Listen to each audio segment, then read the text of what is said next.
Sa isang liblib na baryo, may isang binatang nagngangalang Marco, isang tahimik at masipag na magsasaka.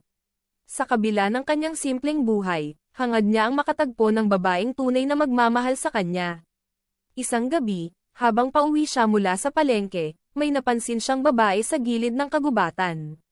Napakaganda nito, mapuputi ang kutis at malaanghel ang mga mata. Nagpakilala ito bilang Lila, isang dayo sa baryo. Dahil sa kagandahan ni Lila, agad siyang nabighani. Sila'y nag-usap at nalaman ni Marco na si Lila ay mag-isa lamang at naninirahan sa isang kubo sa gilid ng kagubatan. Araw-araw ay dumadalaw siya sa babae, at unti-unti, ang pagkakaibigan ay naging pagmamahalan. Naisip ni Marco na si Lila na ang babaeng kanyang hinihintay. Ngunit may kakaiba siyang napapansin kay Lila. Tuwing dapit hapon, biglang nagbabago ang kanyang kilos, nagmamadaling umalis at hindi nagpapakita hanggang kinabukasan.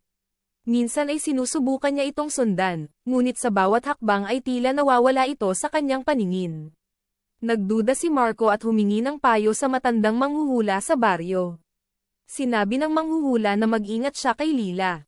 Sa kasaysayan ng baryo, may alamat tungkol sa isang babaeng nagmumulto tuwing kabilugan ng buwan, na nagiging aswang at nagpapakain sa laman ng mga nagmamahal sa kanya. Hindi naniwala si Marco, para sa kanya, mahal niya si Lila at hindi maaaring maging totoo ang alamat na iyon.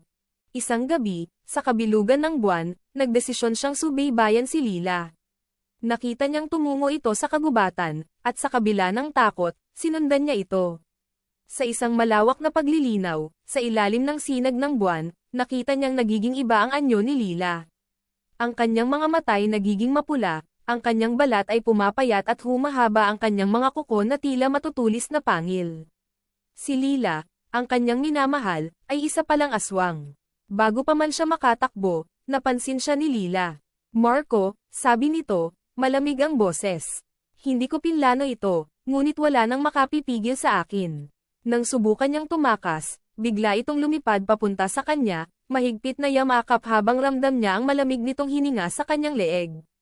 Isang matinding sigaw ang kumawala mula kay Marco, ngunit walang nakarinig. Kinaumagahan, natagpuan na lamang ang kanyang katawan sa gilid ng kagubatan, tuyong-tuyo na parang inubos ang kanyang dugo.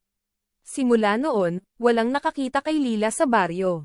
Ngunit tuwing kabilugan ng buwan, may naririnig ang mga tao na mahihinang halakhak sa kagubatan, halakhak ng isang aswang na muling naghihintay ng susunod na magmamahal sa kanya.